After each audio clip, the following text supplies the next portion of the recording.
I asked a bunch of people some questions about what they would want to know about managing a creative team. And in this quick little lecture, I'm going to try my best to answer those questions. I'll probably create more questions than I answer, but that's what the Q&A at the end is for. Feel free to put your questions in the chat. I'm not going to address them immediately. I'm going to go through my slides first. But if you have a question while I'm speaking, put it in the chat and I can respond to it at the end. And then that's a really good way for us to sort of get that conversation flowing. So managing creatives, my name's Aidan. These are the questions I asked and got answered. I asked people what they wanted to learn. Here's what they wanted to learn. First off, who am I? My name's Aidan. I'm a Canadian marketing manager. Formerly, I was recently laid off in the games industry layoff edition. So this is all applicable to what I was doing previously and what I'll do going forwards. I've worked in food and beverage, alcohol sales, and the games industry most recently. So a very wide breadth of experience through marketing and sales. When I enter a position, my primary goals are developing a really solid team dynamic and then using that team dynamic to produce valuable and engaging creative work. So whether that's advertising, whether that's community-focused stuff, like traditional billboards, TV spots, trailers, what have you. I've worked with some incredibly large brands. I've worked with Sega, I've worked with Microsoft, I've worked with Disney, and I've worked with some very small brands. I've worked with local restaurants, literally like just restaurants in my city to help get their pages up. And everything that you're going to hear from me today isn't the gospel. It's not your secret clue to figuring out how to operate a team of creatives and make interesting content. It's not that. It's just what works for me. And hopefully you can glean some use out of it, find a way to make it useful for yourself. So to kick things off, the first question, the biggest piece, one of the bigger questions I got was how do you get from a spec sheet to a V1 in a creative team? And how do you organize your team to go from nothing, literally nothing on the page, to, a V1 of any asset? So be it a lot of the examples I'm going to use in this conversation are going to be what I'm most familiar with right now, which is key arts, trailers, product display pages, like screenshots, that sort of thing. So very video game focused because that's the industry that I'm coming out of. How do you measure what matters? What is it that you're looking for when you're designing the spec sheet, and how do you present that to your team? How do you know what matters to your team? First things first is you have to hear all voices, external, internal. Talk to your direct manager. So I would talk to my direct manager, and I would talk to any producers on the page and figure out what they're looking for and weigh them. So obviously, like, my general manager's input on what they want from the marketing team is going to be different from what my executive producer wants, is going to be different from what I want. And so making sure that all of those voices that need to be heard get heard in the appropriate way. And we do that with KPIs and OKRs. So that's OKRs are the ones that I used. And it's also what everybody who doesn't want to use KPIs. So KPI is key performance indicators. OKR is objectives and key results. OKRs are KPIs for people who are trying to steer away from businesses, who are like the scary jargon, and to more friendly jargon, still jargon. But they're great ways to align your team. So what we did was we used waterfalling OKRs. So my GM would have an objective that they were trying to work for the company as a whole. And they would have key results, like what are we looking for from each department to make sure that we're hitting those objectives. I would take their key result and I would make it my objective and say, okay, that's what they're looking for from us to make sure that we're producing at this level. So let's do that. So if we're looking for a particular amount of sales or community growth, that's our OKR. That's what we're working towards. And then making sure that if you don't know where you stand, so again, this is very high altitude right now. We'll get into the minutia a little bit later. We're going to speak from like a pretty high point. But making sure that you are aligned with the objectives as a whole is super important, because if you're not aligned, then you can't pass the proper context to your team. And for when you're managing a creative team, context is king. It flows from the top down. You have to know your stuff in order to give the proper specs to a creative individual. They're not going to care. My team, my graphic designers don't care about sales, as it were, right? They just want to produce what's on the spec sheet. They say, okay, we need to make a key art. You're gonna give me what you're looking for, and I'm gonna make that. They don't care how many sales it produces or clicks, or they don't care about the data. They're not quant people, they're creative. So making sure that you understand what you need to about quant so that you can pass on a spec sheet that will help sort of feed your quantitative data. And the most important thing when you are trying to become an expert, when you're reviewing or designing a sheet, is don't fake the knowledge. If you don't know it, if you're not the expert, become the expert. Ask for help. Talk to your boss, talk to your manager, talk to the people that you surround yourself with at your altitude, and learn what you need to. Because if you don't have that context, you're not going to be able to pass that down to your team, and then your team is going to produce something that was nobody asked for. And so it's important to make sure that you are as knowledgeable as you can be, as you need to be, and that you pass the knowledge that is required from that level down. Because ultimately the creatives just care about the exact what you're looking for. And all people work differently. So this was one that I found is really hard to navigate, just in general, because there's no cookie cutter answer for everyone. So give your requirements and your timelines and be able to assist them empower your team, but understand that their process is going to take. I had a graphic designer who was able to pump out a V1 of a key art after like the day after receiving a spec sheet, and it was always fine and needed a lot of work and feedback, but like they could get a V1 out really fast. And then I've had a graphic designer who couldn't, they needed a week. They needed a week to produce a V1 because they needed to like push and pull on their own brain to figure out what worked. And often what that would mean is that I would have to make myself available to them during that week because they would have questions. They wouldn't just pop out a V1 and then get the feedback. They would want to make sure that they had a V1 that was working from a place of like immediate value, which is good in its own way. It's two very different styles, right? So making sure that you're available for both and that you set your timelines accordingly. So for my able to get a V1 out in a day, I would set it. So I'm like, okay, deadline tomorrow, give me a V1. And then we'll do a feedback round on it. And then for my person who needs it in a week, and I say, okay, V1 is due Friday, but I'm going to set up a meeting with you on Wednesday and on Tuesday to make sure that we are making progress towards a goal and that you are feeling aligned and that you don't have to come to me. I'm making myself available. So here I am. Here's dedicated time for us to talk about X, Y, and Z. And that's the big jumping off point. That's the big getting started. That's how you go from zero to paper, is making sure that you have all the context, making sure that your KPIs and your OKRs are set, and then making sure that you are providing that context, that you are the expert where you need to be the expert, and that you're at an altitude that is beneficial to your boss and to the people who work underneath you. That's, in my opinion, what I found. This is the next big one, feedback culture. It's so difficult for somebody who's not like fully engrossed in a professional feedback culture to jump into it. It can feel very abrasive. It can feel very scary. It feels like you're being judged. And so how do you get it so that you're not Eric Andre? You don't want to be saying anything controversial or brave. You want to be giving good feedback. Because bad feedback is so toxic. So you need to, when you're working in a creative team, develop a system that you all have a baseline understanding of.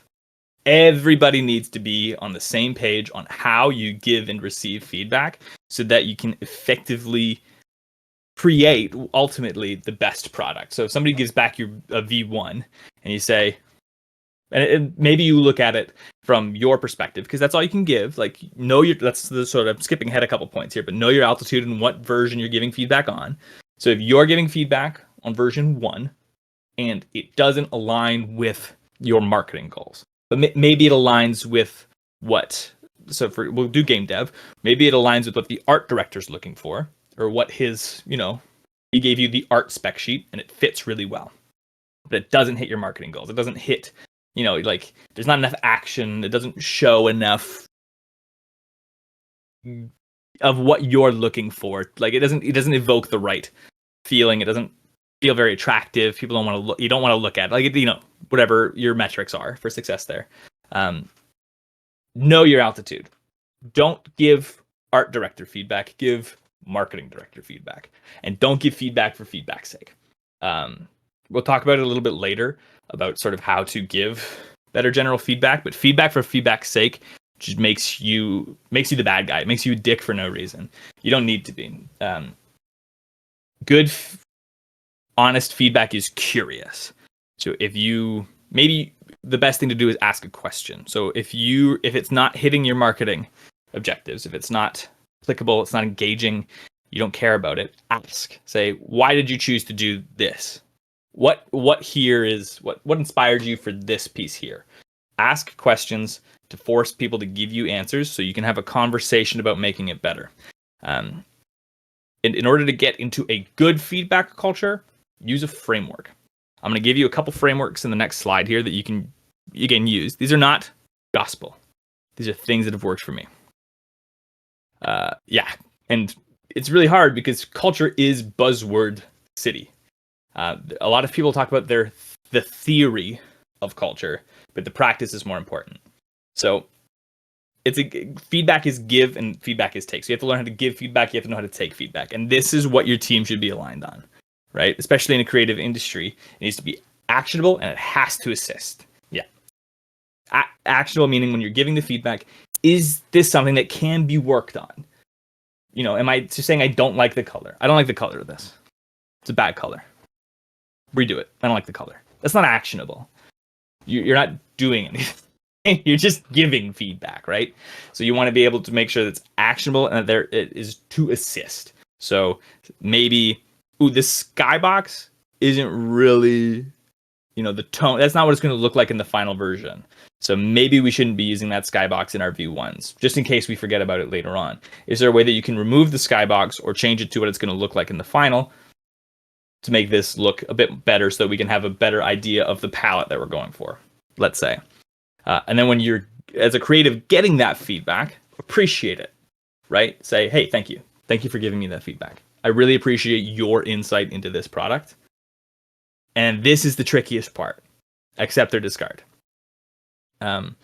Learning how to take somebody's feedback and say, I don't think you're correct, or I don't need to do that, is a really difficult fine line, and you need to have a really good dynamic with your team to really push that accept or discard. It's the hardest thing to learn. It took me like months to do accept or discard, because your inclination, especially as somebody like me, I used to be I'm a recovering people pleaser. It was always accept. It's always, oh my God, thank you so much for your feedback. I'm going to implement that right away. I'm going to make it a priority. And then I would find after implementing that feedback that, it wasn't a good idea. It wasn't what needed to happen, or it conflicted with somebody else's ideas. And in trying to make both of those things fit, I made a worse product. So knowing what to accept and discard for your feedback is a conversation you need to have with your team. But it's all about iteration and being able to push and pull and persevere. Excuse me. So again, just to reiterate, when you're giving feedback, it needs to be actionable. It has to assist. It has to improve whatever it is that you're doing. You have to come at it from a place of wanting a better product. You want this to be the best that it can be, so you have to want to assist. You want to improve the product. And then when you're receiving it, appreciate it, verbalize that you understood and hear them and your concerns, repeat it back to them, and then you can take it or leave it. And you can verbalize that too. Say, I really like what you're saying. I know where you're coming from, but this skybox is going to be fixed. It's not important for V1. We'll work on that in V2 when we have the final skybox from art, as an example. And another really scary thing about feedback is that some people respond to it differently. So even if you are all on the same page, your feedback windows can be narrow or they can be wide. It's really easy to be a dick. And so knowing when you stepped over a line and, when to not give really harsh feedback, like if something is bad and honestly, objectively bad, it can be difficult to convey that to an artist. So asking people, hey, I have some tough feedback. Is your like, can you handle that? Is that okay if I give that to you now, or would you prefer at another time? Be human, be a person. Honestly, that should just be like the full presentation. Is just be a person, especially in feedback. Just be vulnerable, be human, and ask people. Hey, I have some tough feedback. It needs to be implemented. Do you have time? Are you able to do that now?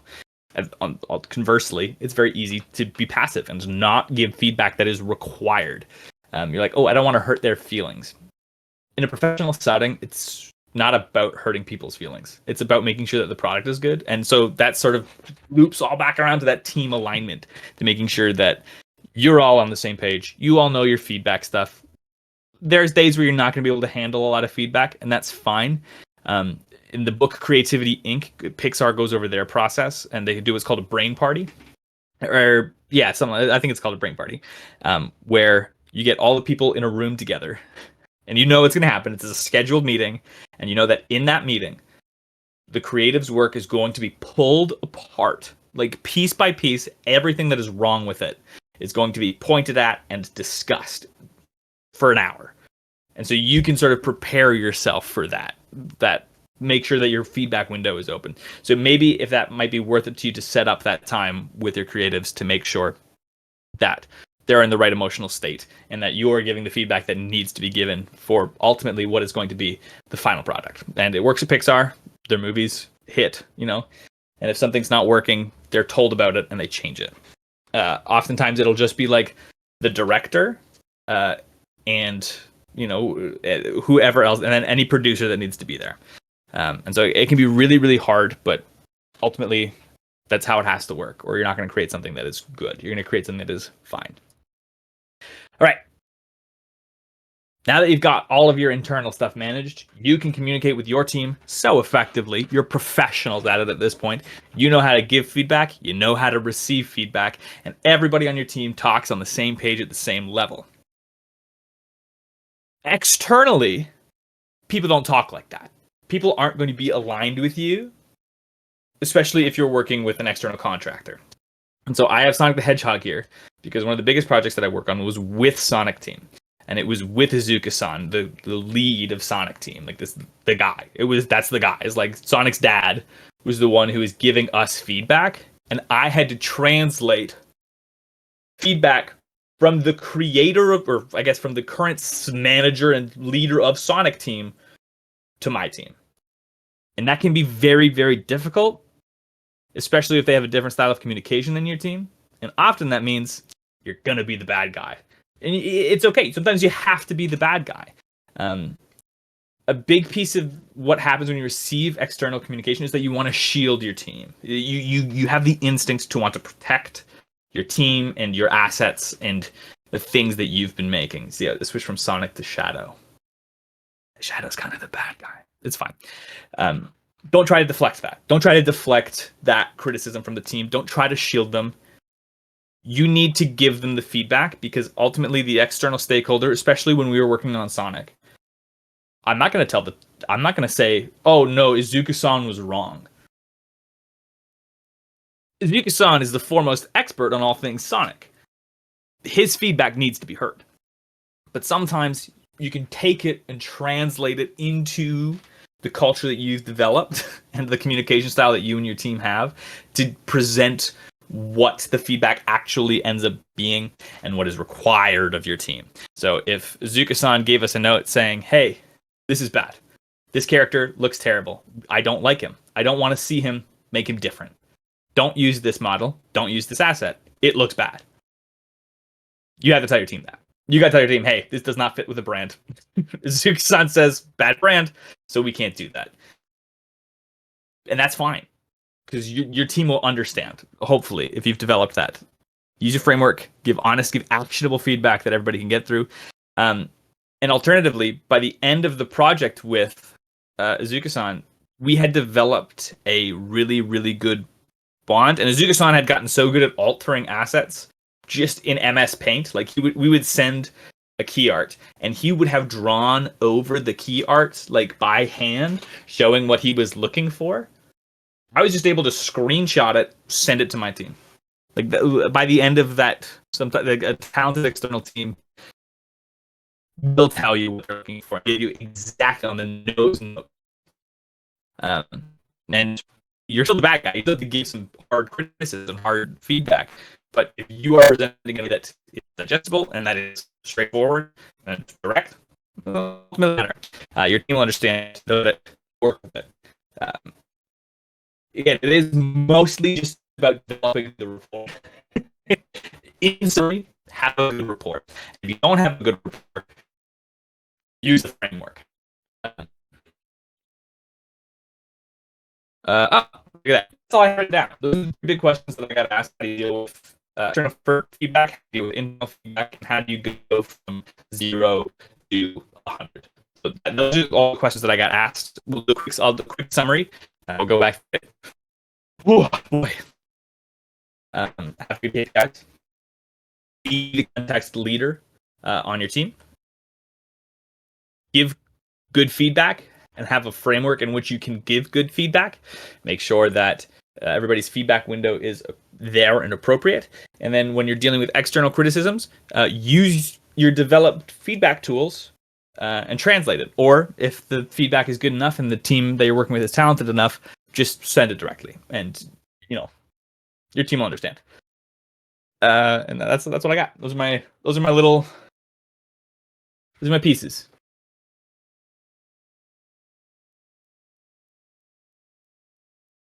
Q&A. Looks like Tank Nader's got some questions. Jester, do you want me to read the questions out?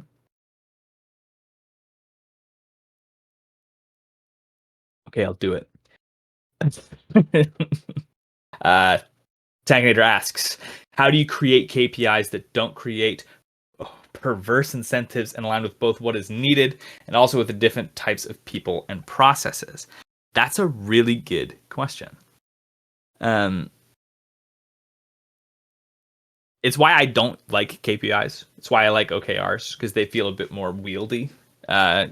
Because for a creative, like when I receive a KPI from my boss, it's going to be sales related. And when I give KPIs to my teams, it's going to be community related.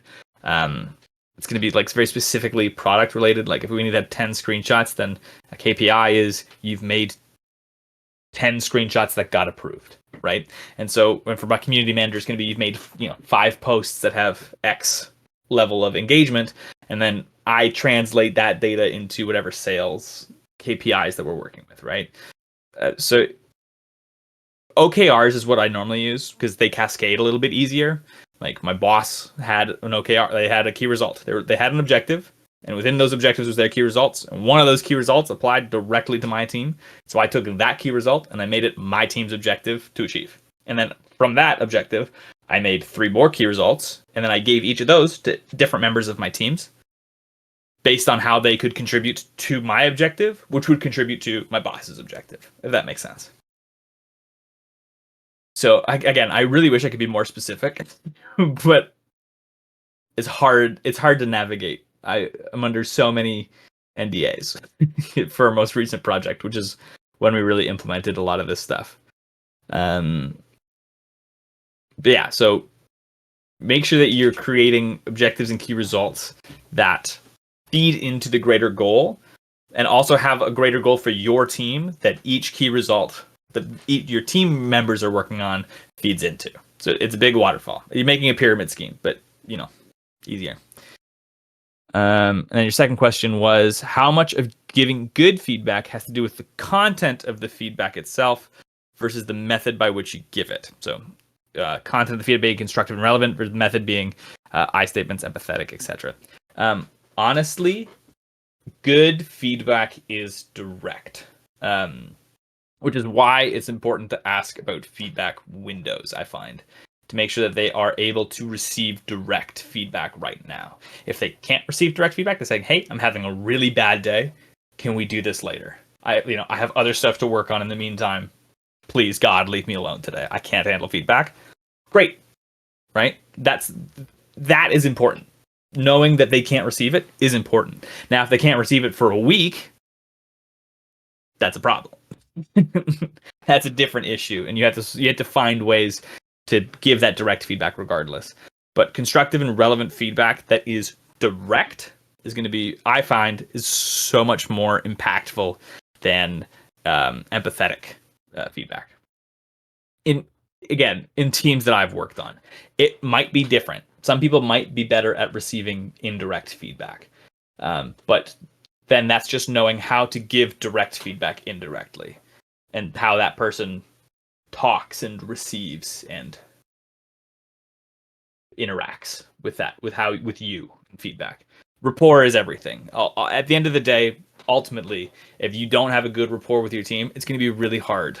It's going to be really hard to give good feedback because they're not going to take it seriously. They're not going to appreciate it. They're not going to accept it. They're going to say, "Thanks for the feedback, dude," and do a half-ass job. And so making sure that you have a good team dynamic and that you all understand the context of those 4A's. I can go back to that slide.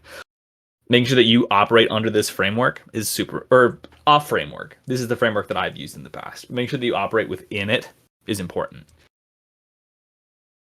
Hopefully that answers your question. I am just sort of waffling. So if I'm waffling too far off base, let me know. I appreciate if you give me a thumbs up, or if that doesn't really answer my question, Aidan, could you be a bit more direct? Give me feedback on my question answering. I beg of you. Okay, thank you. And that's another thing that you can do. If you're the creative, say, "Please God, give me feedback on this. I want to know how I can make this better." Most people in a professional setting will speak to that and speak like that. But it is also, important to encourage and to develop that rapport and that relationship and build good relationships with people around you. Because at the end of the day, that is what managing is just being a good relationship builder, having rapport, being somebody that your team can talk to. If your team is scared of you, they're not going to care. Positive. How often do you give positive, unactionable feedback like this was great, good job?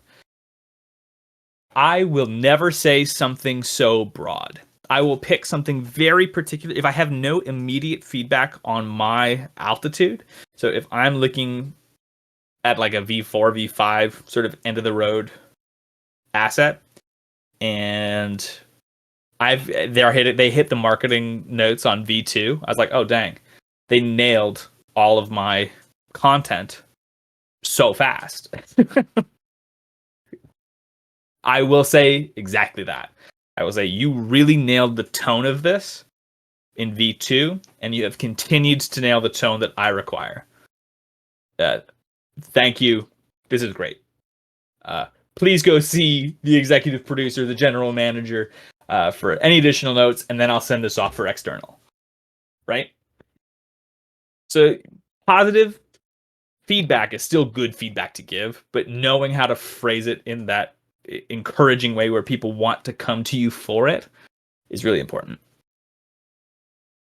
I know you mentioned, J Squared says, I know you mentioned that some of your orgs you worked for try to stay away from KPIs, but isn't the processless end result governed by metrics like ROAS? Yes, ultimately, yeah. You can, OKRs are KPIs, straight up. They're just, the previous company that I worked for said, KPIs are stupid business jargon, and we don't agree with that. We're hip and cool. We use OKRs. Effectively the same thing, just less scary. It is all of facade. It's all not a facade, a mask to take away the scary business terms and create less scary business terms. Because that is how that company operated. And I get it. A lot of people hate the phrase KPIs. I hate the phrase KPIs. I hate thinking about KPIs. I know that they're important and they're good and that they all produce to the greater good.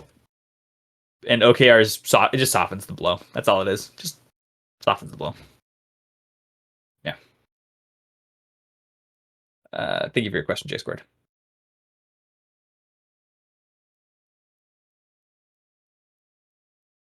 I know it's a silly thing. The KPI thing is, I remember because I had only ever operated in KPIs up to working at that company, and they were like, "We don't do KPIs here. We do OKRs. Like, great. Sounds like KPIs.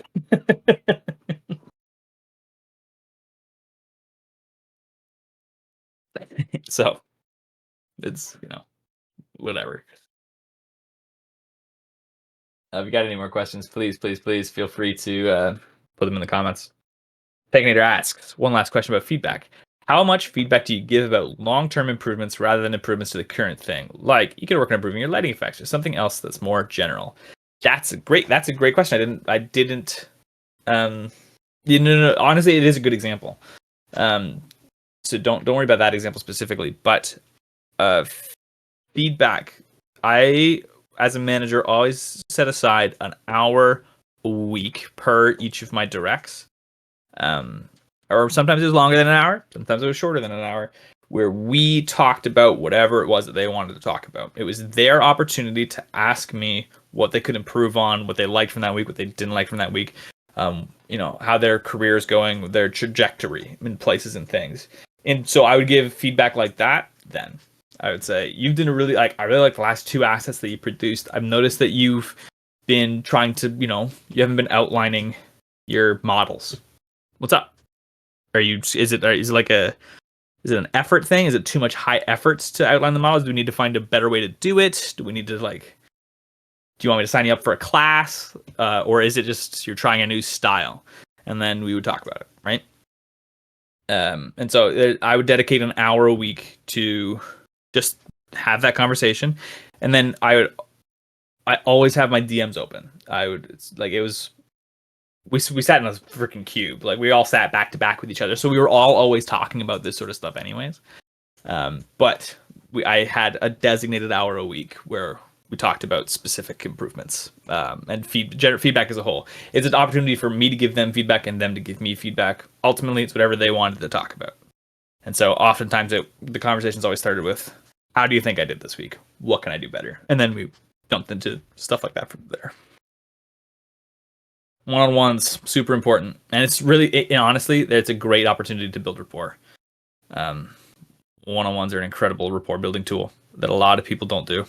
A lot of people just think that they're the boss and don't need to talk to anybody, but that's not true. Talk to your employees. Talk to the people underneath you. Talk to your directs. If you need something, let them know. Have conversations. Again, be human. Be a person, I beg of you. J Squared asks, how did you end up in marketing management? Was it more spontaneous, or was it something you set out to do by going to college? That's a really interesting question, J Squared. So I have been managing not in a marketing capacity since I was like 20. I accidentally led a lot. I was always an accidental leader by mistake, in a lot of my positions. One of the first jobs I had, I worked at an arcade, as just like an employee at an arcade. And within a year of working there, I was this is when I was 16. I was a team lead. I was applying to I had excelled through the entry level position into the leadership position. And then I went to school for film, moved away from my hometown, got a position, lost that position because of a tax credit that had got cut the week that I moved out. And then I went back to school for marketing. And while I was doing that, I was serving and waiting tables. And then I had accidentally moved my way I started as a barista, and then I moved up to server. And then I had been a lead server and then relief supervisor. And then I was applying to manager positions within 16 months of working at that position and being legitimately considered for those positions while I was in school. And then COVID hit. I stopped serving, stopped being in restaurants, and then I got into managing restaurants. And I managed a few restaurants for a couple of years. I went to school for marketing, I managed a couple restaurants for a couple years. Didn't really pursue marketing because I didn't like marketing at the time. I didn't. A lot of the people who involve themselves in marketing are just loud and not correct, and I don't like that. I like it. I like it when people are intelligent in my vicinity, and it's marketing school. Intelligence is hard to find. But I got lucky enough. I got accepted into a marketing position for a restaurant I was working for, and then it sort of rekindled my love of marketing. And then I managed, and then I just became a marketing manager. Same way, sort of. I started as like a marketing coordinator into a marketing manager. So it was relatively spontaneous, kind of by accident. But I've always been in management. I've always been a manager. Um, Again, manager by mistake, but manager nonetheless. And then refinding and reloving marketing was a spontaneous, happy accident. Go figure.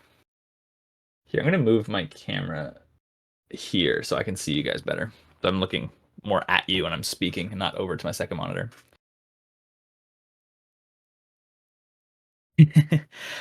Discord asks again, what are some traits of an intelligent marketer? I've got a friend getting a marketing major, but I have no idea what the curriculum is, that's what he's doing. The people that I often disagreed with when I was in doing my Bachelor of Commerce was the loudest. A lot of the times, people are the loudest, are the most successful in marketing, and I don't consider that an intelligent trait. It's just annoying when you're in class, especially. But then I often saw them succeeding outside of school, which was very frustrating. I find intelligent marketers are very well spoken. They're very data driven. They're less sort of talk salesmen, and they're more analytical. In my experience, again, a good marketer can just be somebody who has a really good knack for psychology and what the people want. But I think an intelligent marketer is somebody who has a good mind for analytics and can read through statistics and data to see the truth behind them, what people are actually looking for in marketing materials. Why is the packaging good? Why was that advertisement good? What makes it funny, right? Or like, why do people engage with X, Y, Z? That's intelligence in marketing, I find. Again, that's very different. That's like very high level marketing.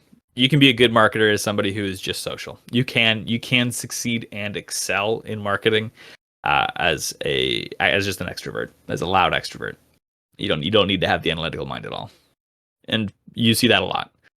But yeah, for the intelligent marketer, somebody who is really good at analytics, seeing through the data, up to date on trends and what's working and what's not working, knowing how to set a good KPI, knowing what actually indicates good key performances. You're very welcome, J-Squared. Thank you for the questions. These are good questions. You guys are intelligent. You guys are smart. Smarter than I am. I would never think to ask these questions. And if anybody's looking for a marketer, I was recently affected by the layoffs in the game industry, so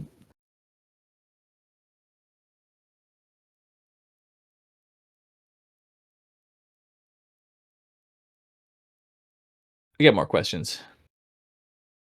How do you deal with managers who aren't intelligent? That's a really good question, Yukine.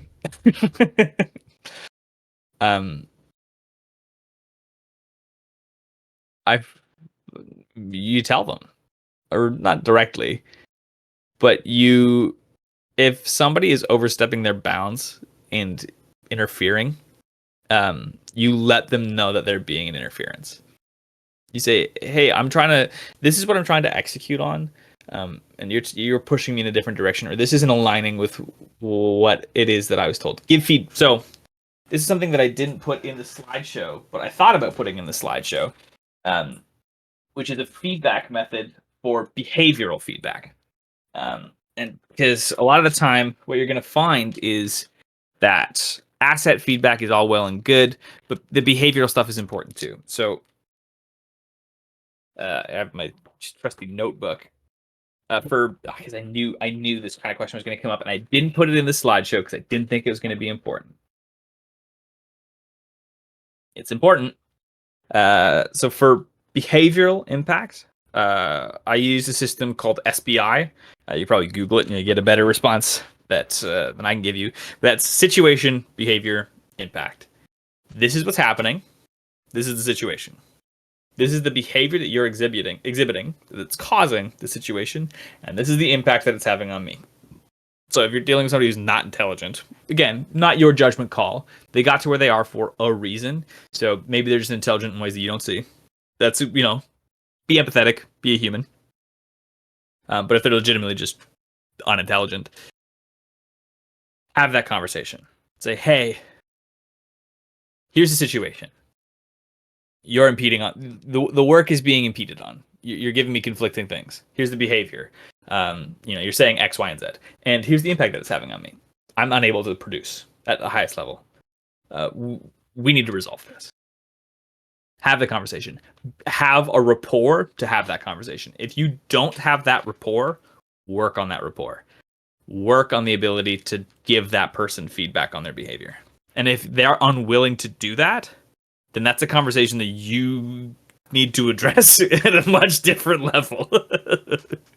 maybe some companies don't value that though, so you might just be stuck.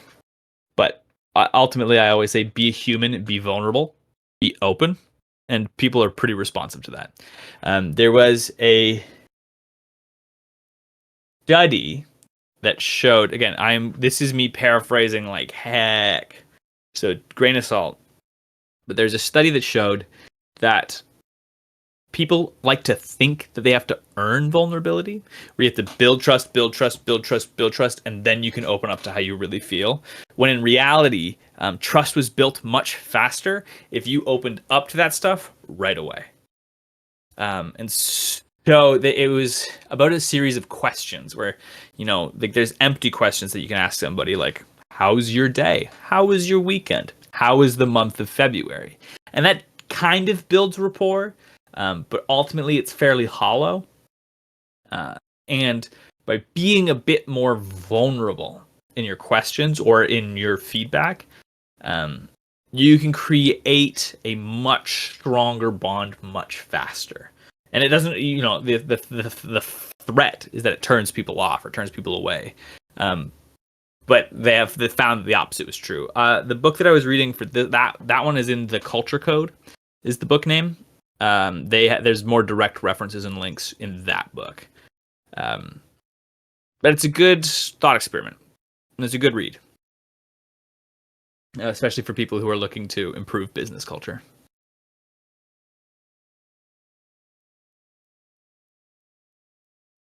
What is the usual short/medium-term goal of a marketing project?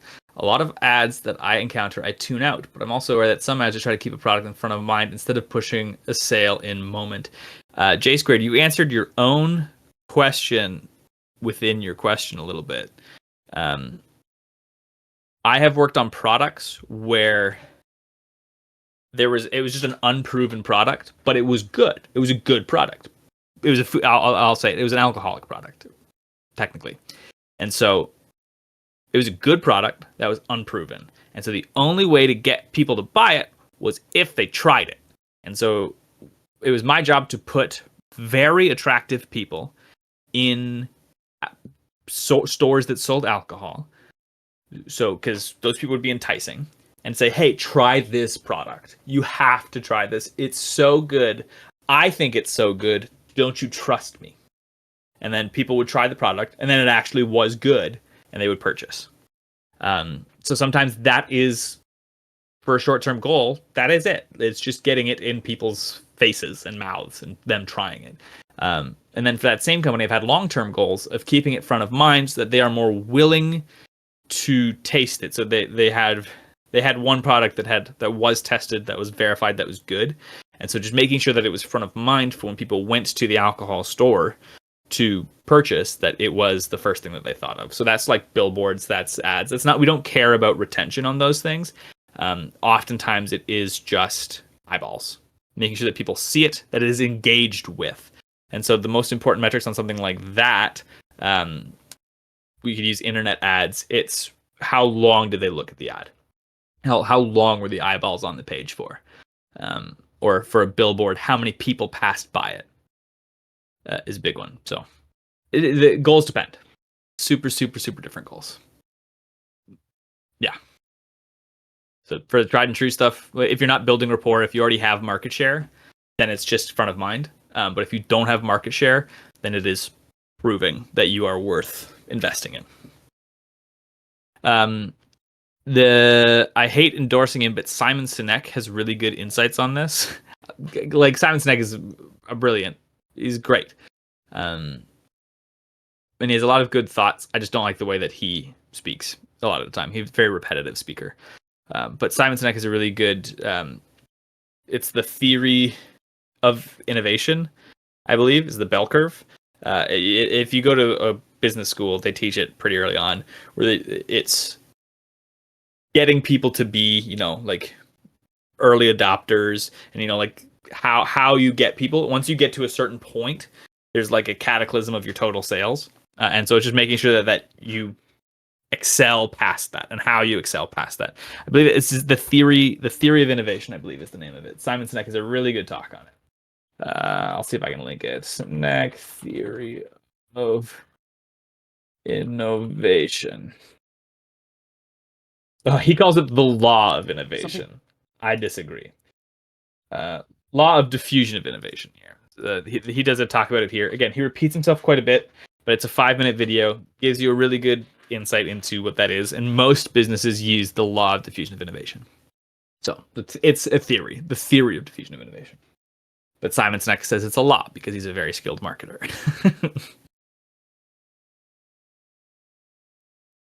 How are we doing for time, Chester? Are you muted?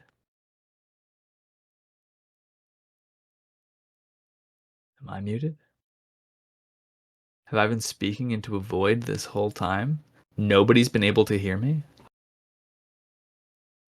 You guys are still asking really good questions, so I'll keep answering them as they get posted. Oh, I've been muted the whole time. Thanks, Yukeen. You guys gotta tell me this stuff. Ooh. Oh, no, you've been answering each other's questions in DMs?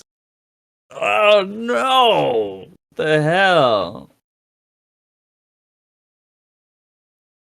Crazy. Yeah, I can turn off the stream now because it'd be my handsome face is all you need to see. Yeah, what else you guys got? You've been asking some really, really good questions, making me think. Again, I'm not an expert on these things. I'm kind of an expert. I'm an expert on some of these things, but it's not gospel. It's not going to work for everybody. So remember that everything I say, grain of salt. Find what works for you. Ultimately, it's all about being human and having conversation and giving good feedback. Having good feedback, giving abilities is really important. I give good feedback to everybody now. That's a great question. Thank you for asking. Just like that. I really like the way you phrased that question. It really gives an insight into what you're looking for. Oh, this guy's a pro.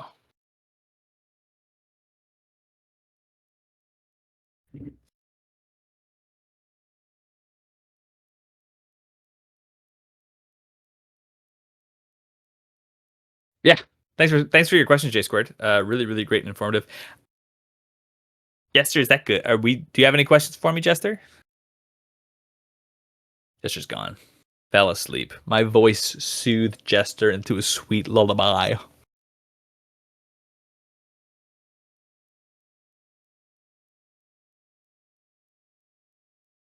Cool. We can hang out. You guys playing any Helldivers? Pretty cool. Yukeen asks, what do you do to network with other marketers? This is going to be the most annoying answer you're going to get all night. Because it's not super actionable unless you have the ability to do it. And I just talk to people. I talk to everybody. Absolutely everyone. Are you a marketer? I don't care. I'll talk to you about something. I love talking to you. I'm going to talk to you. We're going to have a chat. We're going to talk about what it is that you like, what you don't like. We're going to talk about your hobbies, your interests, and I'm going to build a rapport with you. And you're going to say, hey, what do you do for work? I say, oh, I'm a marketer. And they go, oh my God, I know that you and this person would get along so well. And I get their contact info. Sometimes on LinkedIn, I'll just reach out. If I see a marketing campaign I like, if I see ads that I'm really into, I'll find out who made them. I'll find out I'll look up the team, and I'll say, this was excellent. I really like the way that you guys showed X, Y, and Z. You did a really good job of displaying this asset, and pushing this to your audience. I think you really captured the spirit. Or if that's how I feel about the product, if that's how I feel about the advertisement. And then we talk about it. We talk about, oh my God, thank you so much. That's so nice of you to say. Here's what our thought process was. And I go, that's brilliant. You're so smart. I love that. I love that for you. Do you want to hang out? Do you want to talk more? I love talking to you. You're so great. And they go, oh, you're great too. Let's chat. Unfortunately, the secret to networking is networking. I wasn't born with it. I used to be a huge introvert. I still am. I am a bit of an ambivert. But it is learning how to put yourself out there in a reasonable and respectful way. Knowing how to talk to people is a really, really difficult skill. And something that you got to practice. I did customer service for years. When I was in the arcade, that's where I learned how to do it. I just talked to everybody who came in. People would come in to buy games, and I'd say, oh my gosh, what games are you going to play? And I'd say, oh, we're going to play these games. And I go, oh, if you like those games, you gotta play this one. And we would talk about games for a bit, because that's what we were both interested in. They were there for games. I was there for games. Games. Jester's here. I'm right here. Hoggies. And so networking is just networking. Just knowing how to talk to people. You just got to do it. The secret to networking is just networking. Yeah, it sucks. It's an absolute bummer. That's how it is. I don't know what else to tell you. It's the same advice I've been giving all night. Be vulnerable. Be human. Put yourself out there. Know what you like about something and tell them.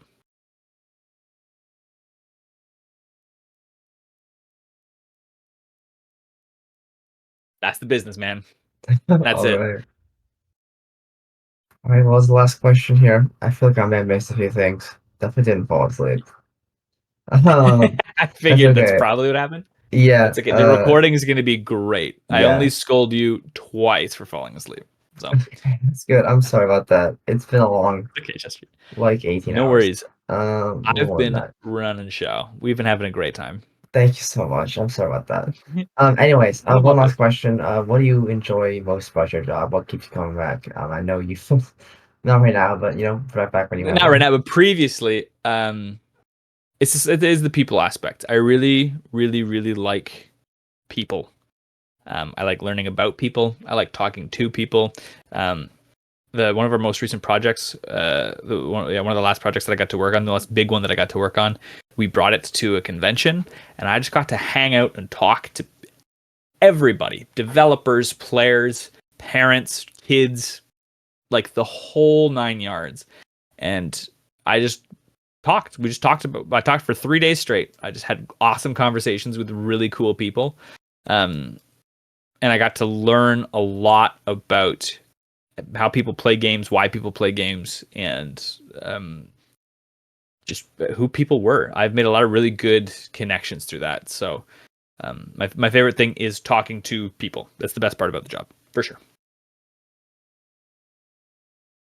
The networking.